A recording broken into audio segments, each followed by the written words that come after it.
Hey y'all, check out my 60-second timer. When I start the simulation, for some reason this guy wants to start at 7 every time, but we reset, right?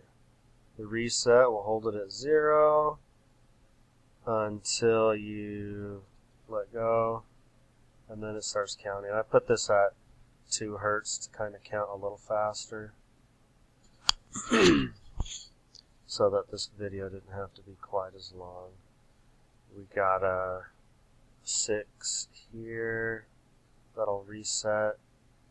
The reset branch up here to bomb those out there. And now we're about to get close to 59.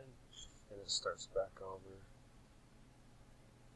And the reset will stop it and start it